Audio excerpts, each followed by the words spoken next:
Hello students, you are welcome again at our YouTube channel. और आज का जो अपना वीडियो होने वाला है वो सब्जेक्ट वर्ब एग्रीमेंट पार्ट 4 के ऊपर होगा। आओ चलते हैं, इसका जो फर्स्ट यूजेज है वो क्या होने वाला है उसको पढ़ने और समझने। तो पहला जो यूजेज होगा वो होगा पोजिशनल कंडीशनल सेंटेंसेस के ऊपर। और पोजिशनल कंडीशनल सेंटेंसेस क्या होते हैं? ऐसे सेंटेंसेस जिनके अंदर इमेजिनेशन होती है, कल्पना होती है, कंडीशन होती है, लेकिन कैसी होती है? वो अनरियल, वो रियल नहीं होती। आपने सुना होगा कई बार कि काश में एक पक्षी होता, काश में एक राजा होता, काश में एक कवि होता। तो ऐसे जो सेंटेंसेस हैं इनके अंदर कौन सी कंडीशन और इमेजिनेशन है? ओनली अनरियल इमेजिनेशन और कंडीशन। तो मैं बता दूं, ऐसे सेंटेंसेस किससे स्टार्ट होते हैं? इफ से, as if say, he wishes, she wishes, I wish, चीज़ों से स्टार्ट होते हैं। और इनके अंदर सिर्फ और सिर्फ प्लूरल वर्ब का प्रयोग किया जाता है। तो आओ हम पढ़ते हैं यूजेज नंबर फर्स्ट को। अब यूजेज नंबर फर्स्ट, जैसे कि मैंने बताया, in positional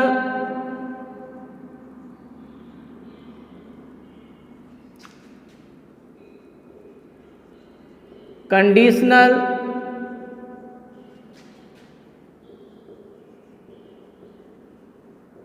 sentences that are started from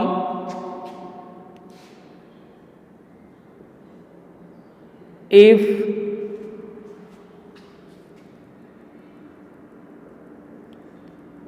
as if,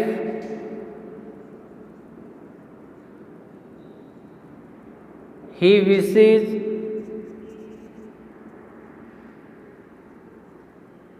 she wishes, I wish, etc.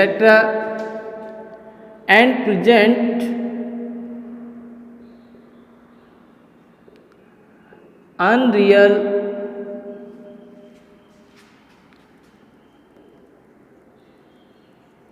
Imagination और अनरियल कंडीशन। अब इतना लिखने के बाद क्या समझ में आया कि जो पोजिशनल कंडीशनल सेंटेंसेस जिनकी शुरुआत किससे होती है? इफ से, as if say, he wishes से, सी विशेस से, या फिर आई विश से। तो अगर इनसे स्टार्ट होता है तो हमने किसका यूज करना? और एक बात और क्या दिखा है वो? अनरियल इमेजिनेशन और अनरियल कंडीशन। या तो अनरियल इमेजिनेशन का, कल्पना का, ऐसी कोई कल्पना जो क्या हो? अवास्तविक हो। ऐसी कोई संभावना या कंडीशन, स्थिति जो क्या हो?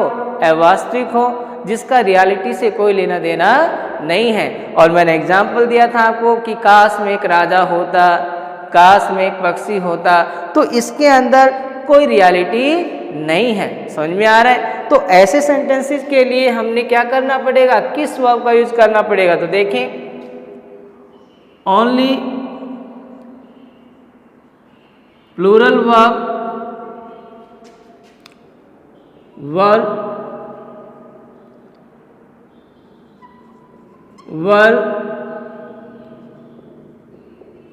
is used in such type of sentences। तो कौन सी वर्ब का प्रयोग करना पड़ेगा? हमने सिर्फ और सिर्फ वर्ब जो अपनी प्लूरल वर्ब है इसका प्रयोग करना पड़ेगा। देखें आगे, no matter subject is, no matter subject is singular और प्लूरल। एक बात और, no matter subject is first, second और थर्ड पर्सन प्रोनाउन। समझ में आई बात? चाहे सब्जेक्ट सिंगुलर हो या प्लूरल, लेकिन वर्ब क्या आएगी? प्लूरल। और वो क्या? वर्ब। चाहे अपना subject first person I we, second person you, third person he she it, चाहे कुछ भी हो। समझ में आ गया? हमने प्लूरल वर्ब वर्ब का ही यूज करना पड़ेगा। अब इसका हम एक एग्जाम्पल ले लेते हैं। देखिए यहाँ पर एग्जाम्पल क्या है। Example number first, if I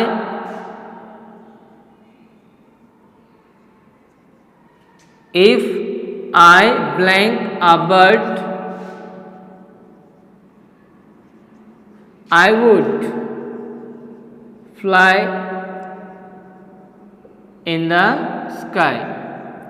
अब क्या बात हुई यहाँ पर कि काश में एक पक्षी होता। क्या होता? काश में एक पक्षी होता, जो कि नहीं हो सकता और नहीं बन सकता हो, लेकिन मेरी इमेजिनेशन जो कि क्या है? अनरियल है कि काश में एक पक्षी हो, और पक्षी होता तो क्या कर पाता? मैं आकाश में फ्लाई कर पाता। तो ऐसे सेंटेंस के अंदर अनरियल जो कंडीशन और अनरियल जो हमारी इमेजिनेशन है वो शो होती है। उसके लिए किसका प्रयोग करना पड़ेगा? मैंने बताया कौन सी वर्ब आनी चाहिए। अब यहाँ पर वॉज या वर। इसके ब्रैकेट में मैं यहाँ पर रख देता हूँ, एक तो रखता हूँ वॉज और दूसरा रखता हूँ वर। अब यहाँ पे हमने देखा आई कौन सा पर्सन प्रोनाउन है? First person pronoun. और आई के साथ हमने पढ़ा है वॉज और वर में से किसका यूज होता है? वॉज का होता है नहीं होता? बताओ, वॉज का यूज करते हैं, वर का यूज करते हैं आई के साथ? कॉमनली हम आई के साथ वॉज का प्रयोग करते हैं, लेकिन यहाँ पर किसका प्रयोग किया जाएगा? वर का प्रयोग किया जाएगा। क्यों? क्योंकि जो सेंटेंस स्टार्ट हुआ किससे? इफ से। और सेंटेंस के अंदर क्या है? अनरियल इमेजिनेशन और अनरियल कंडीशन। तो किसका यूज किया जाएगा? वर का यूज किया जाएगा। समझ में आ गया? और भी एक सेंटेंस हम ले लेते हैं। जैसे मैंने लिखा यहाँ पर, if he a king, he would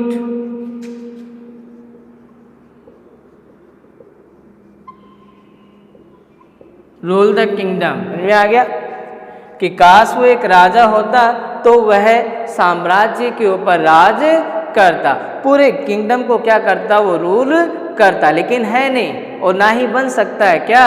राजा। तो कौन सी इसमें इमेजिनेशन है या कंडीशन है? अनरियल। किस वर्ब का यूज किया जाएगा? हमने यहाँ पर वॉज और वर्ब में से किसका यूज करना है? बताओ। अब देखने को तो यहाँ पर क्या है? ही आपके दिमाग में आएगा, बिल्कुल सोचने वाली बात है, आपके दिमाग में आएगा ही क्या है? सिंगुलर। और सिंगुलर के साथ सर ने बताया किस वर्ब का प्रयोग करना चाहिए? सिंगुलर का। आप क्या लगाओगे यहाँ पर? वॉज। लेकिन आपका जो सेंटेंस है, आपका जो वर्ब का यूजेज है वो क्या हो जाएगा? गलत हो जाएगा, क्योंकि इसके अंदर एक चीज और है। वो क्या है? अनरियल इमेजिनेशन और अनरियल कंडीशन। और इसके लिए मैंने आपको बताया किस वर्ब का प्रयोग? प्लूरल वर्ब का प्रयोग। साफ साफ लिख रखा है क्या? No matter subject is singular और plural, no matter subject is first, second और third person pronoun, but we have to use only plural verb, that is verb. समझ में आ गया? वर्ब का प्रयोग करना है सिर्फ और सिर्फ वर्ब, जो वर्ब है उसका प्रयोग करना है जब अनरियल इमेजिनेशन का जिक्र हो सेंटेंस के अंदर। समझ में आया? तो किसका प्रयोग करेंगे हम यहाँ पर? वर्ब का प्रयोग। लेकिन एक बात को और ध्यान दें, यहाँ पर क्या बात है वो देखें। But a sentence started from if, as if, etc. and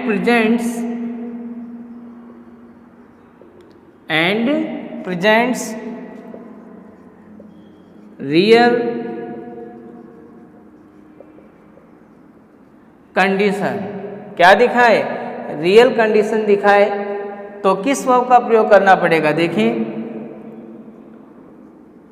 verb is used according to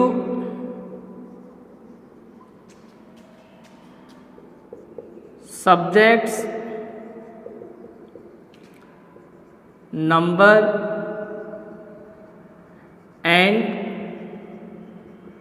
person pronoun. बिल्कुल इसके ऑपोजिट कि अगर सेंटेंस की जो शुरुआत हो किससे हो?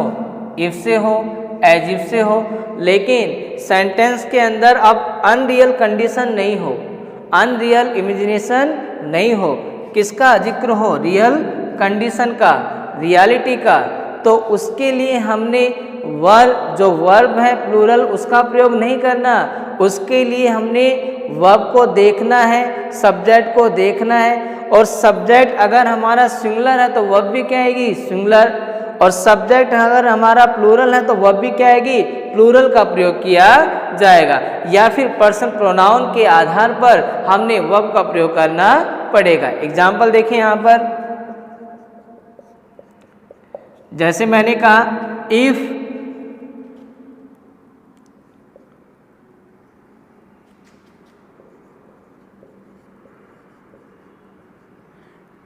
आई ब्लैंक टू दिल्ली,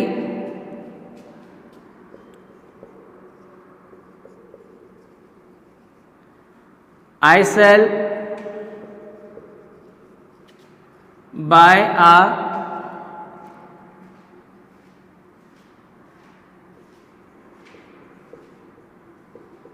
लैपटॉप। तो मैंने यहाँ पर लिखा if I blank to Delhi I shall buy a laptop. और यहाँ भरने के लिए जैसे मैंने ब्रैकेट में एक तो यहाँ पर मैंने लिखा गो, दूसरा मैंने लिखा गोज। समझ में आ गया? अब यहाँ पर अपना जो सेंटेंस है वो किससे स्टार्ट हो रहा है? इफ से। इफ के बाद जो अपना सब्जेक्ट है, प्रोनाउन है, वो क्या है? आई। आई के साथ आप बताओ गो का यूज करते हो, गोज का यूज करते हो? किसका यूज किया जाएगा? गो का। बिल्कुल। और इसके अंदर जो कंडीशन है वो देख, कंडीशन क्या है कि एक सेंटेंस दूसरे सेंटेंस के बिना क्या रहता है? अधूरा रहता है। क्लियर? इसको हम कंडीशन बोल सकते हैं। एक सेंटेंस दूसरे सेंटेंस के ऊपर डिपेंड रहता है, ये एक कंडीशन है। और ऐसे कंडीशनल सेंटेंस में जब रियल कंडीशन, रियल पॉसिबिलिटी का जिक्र हो तो हमने सिर्फ और सिर्फ अकॉर्डिंग टू सब्जेक्ट के आधार पर वर्ब का यूज करना पड़ता है। अब यहाँ पर आई देखा, आई के साथ हमने पता है गो आता है, और यहाँ सेंटेंस के अंदर अनरियल कंडीशन नहीं है। कौन सी कंडीशन है? Real condition. If I blank to Delhi, कि अगर मैं दिल्ली जाऊँगा तो मैं एक लैपटॉप लेकर आऊँगा। तो इसमें तो कोई अनरियलिटी बिल्कुल भी नज़र नहीं आ रही। तो इसके लिए किसका प्रयोग किया जाएगा? गो का प्रयोग किया।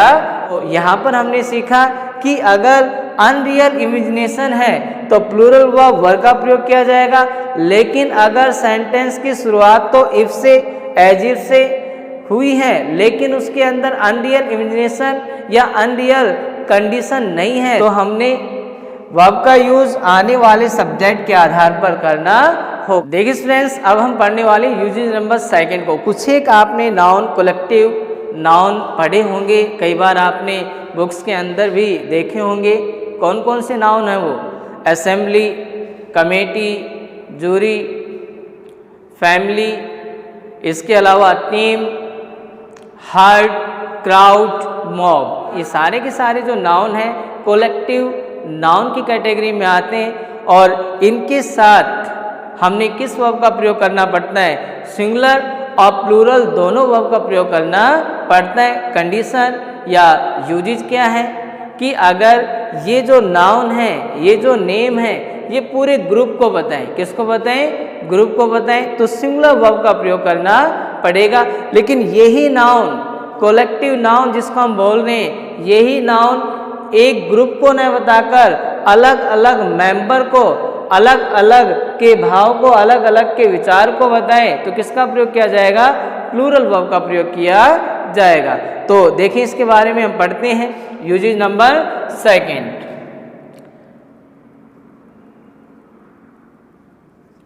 Jury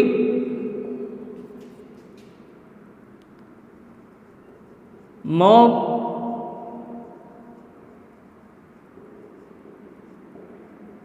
committee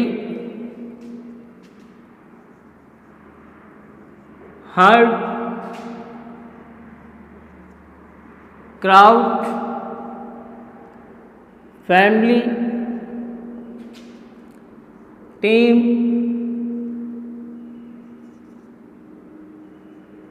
class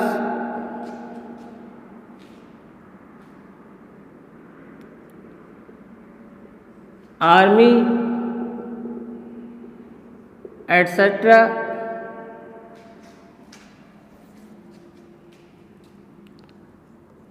are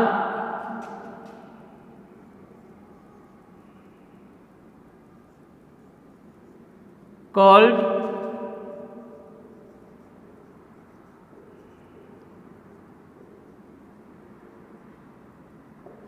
collective nouns. क्या कहलाए जाते हैं? Collective nouns. अब मैंने जो कंडीशन आपको बताई उसके ऊपर ध्यान दें। If these nouns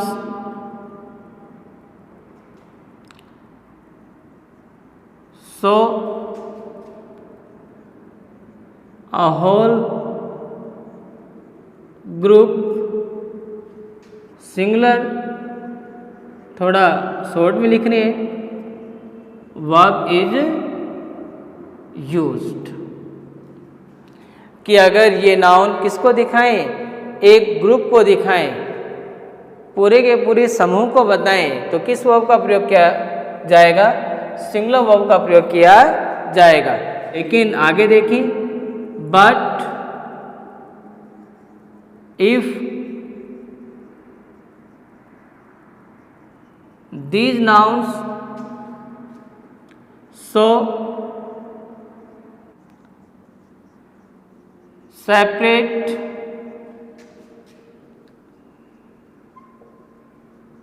members, plural verb is used.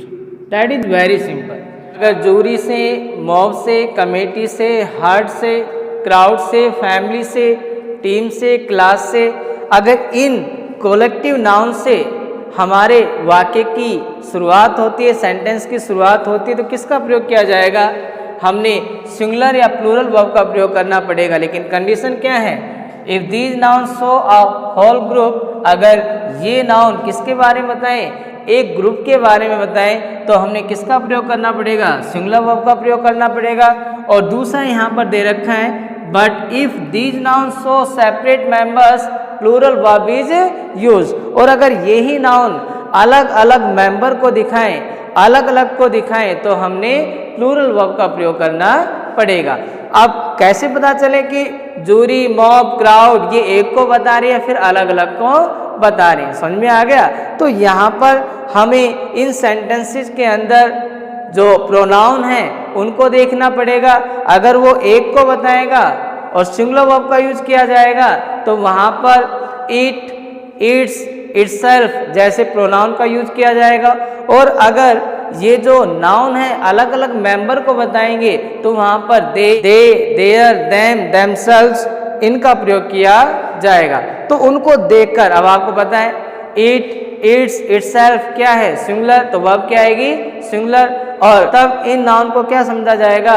एक ग्रुप समझा जाएगा, तो सिंगुलर वर्ब का प्रयोग किया जाएगा। और जब इन नाउन का प्रयोग किया जाए सेंटेंस के स्टार्ट के अंदर और अलग अलग मेंबर को बता रहे हों और उसके अंदर क्या आ जाए? दे, देयर, देम या देमसेल्व्स आ जाए, तो आप समझ ले कि वो एक को नहीं बता रहा, किसको बता रहा है? अलग अलग को, क्योंकि दे, देयर, देम, देमसेल्व्स सिंगुलर नहीं होते, क्या होते हैं? प्लूरल। तो वर्ब भी क्या आएगी? प्लूरल का प्रयोग किया जाए। मैं आपको अब एक एक एग्जाम्पल इनके ऊपर दे रहा हूं, ध्यान से देखें। Example number first, jury taken its decision. और यहाँ पर मैंने जो वर्ब है एक तो हैज और दूसरा कौन सा हैव, इनका प्रयोग कर रहे हैं तो हैज आएगा या फिर क्या आएगा हैव आएगा। अब यहाँ पर एक और सेंटेंस में लिख रहा हूँ, देखें ध्यान से। जूरी टेकन देयर डिसीजन, और वही वर्ब है हैज और एक मैंने लिख दिया हैव।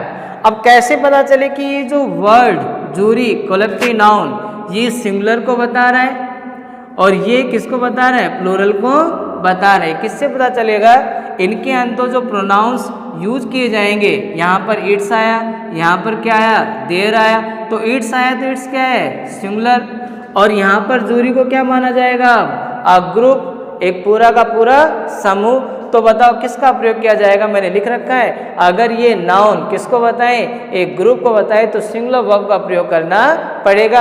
अगर ये नाउन किसको बताएं सेपरेट अलग अलग मेंबर्स को बताएं तो किसका प्रयोग करना पड़ेगा प्लूरल वर्ब का प्रयोग करना पड़ेगा। तो बिल्कुल सिंपल सी बात है, यहाँ पर इट्स आ गए सिंगुलर है और जूरी को क्या माना गया एक ग्रुप, तो किसका प्रयोग किया जाएगा सिंगुलर वर्ब का, और सिंगुलर वर्ब क्या है हैज, मैंने यहाँ पर क्या लगा दिया हैज लगा दिया। अब वही नाउन है हमारा जूरी और इसके अंदर सेंटेंस भी लगभग सेम है, लेकिन जो प्रोनाउन मैंने यहाँ पर THEIR देयर ये यूज, ये किसको बता रहा है प्लूरल प्रोनाउन को बता रहा है, और प्लूरल प्रोनाउन यहाँ पर है प्लूरल है ये यहाँ पर, तो जूरी अब किसको नहीं बताएगा एक ग्रुप को नहीं बता रहा, अलग अलग मेंबर को बता रहा है, तो वहां पर किसका प्रयोग किया जाएगा प्लूरल वर्ब का प्रयोग किया जाएगा, और प्लूरल वर्ब क्या है हैव। तो यहाँ पर क्या लगाएंगे हम have.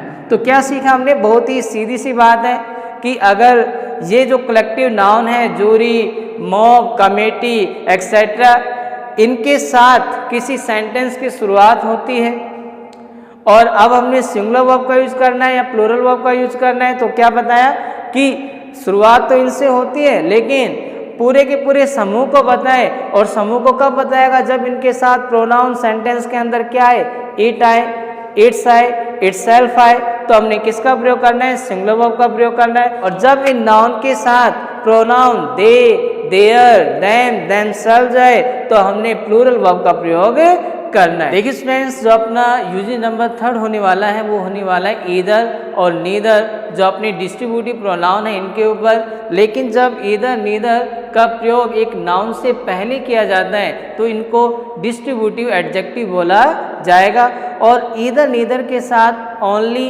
And only singular verb का यूज किया जाता है। अब बता दूं आपको, ईदर का प्रयोग दो में से किसी एक के लिए होता है और नीदर का प्रयोग दो में से कोई भी नहीं के लिए किया जाता है। अब ईदर और नीदर जब सेंटेंस के सब्जेक्ट के रूप में आए किसके साथ सिंगुलर काउंटेबल नाउन के साथ या प्लूरल नाउन और प्लूरल प्रोनाउन के साथ, तो किस प्रकार से हम सिंगुलर वर्ब का यूज करते हैं अब हम यही पढ़ने वाले हैं। देखिए usage number 3, if a sentence started from, देखिए यहाँ पर either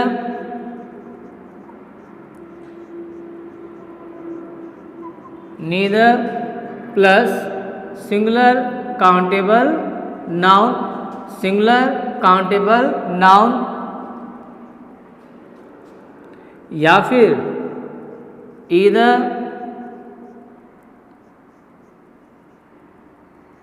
neither plus plural noun या फिर plural pronoun, only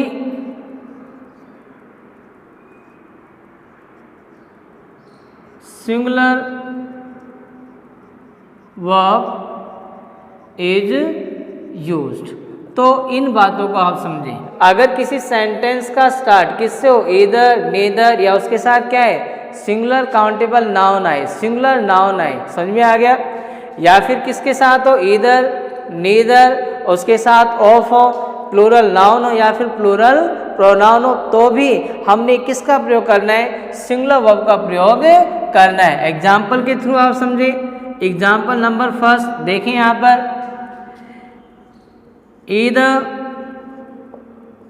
pen red, और यहाँ पर जो वर्ब है वो है इज और आर। अब तो मैंने आपको बताया कि जो ईदर हमारी डिस्ट्रीब्यूटिव एडजेक्टिव के रूप में जो यहाँ पर यूज हुई है, इसके साथ हमने किसका प्रयोग करना पड़ेगा, सिंगुलर वर्ब का प्रयोग करना पड़ेगा। क्यों? क्योंकि ईदर क्या बताता है, दो में से कोई एक, और दो में से कोई एक तो क्या है वो सिंगुलर, वर्ब भी क्या आएगी, सिंगुलर। तो हमने किसका प्रयोग करना पड़ेगा, सिंगुलर वर्ब का प्रयोग करना पड़ेगा। क्लियर। एक सेंटेंस और लेता हूं मैं यहाँ पर, neither of them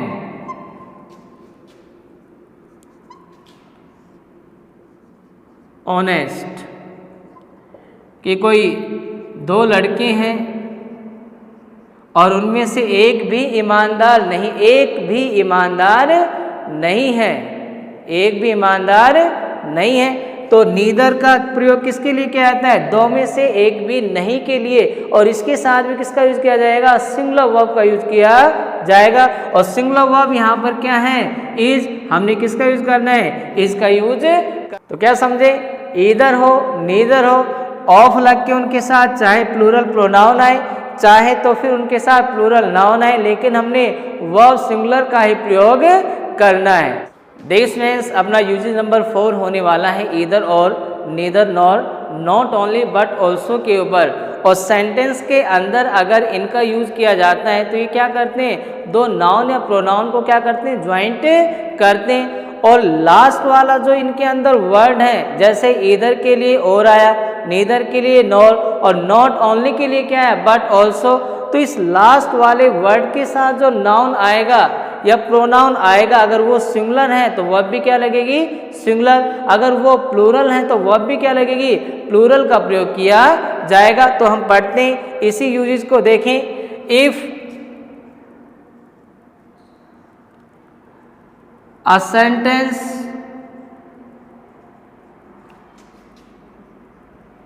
has either or neither nor not only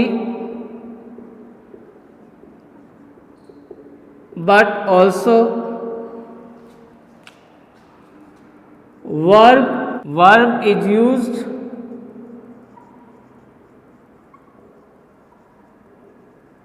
according to last subjects number and person pronoun that comes after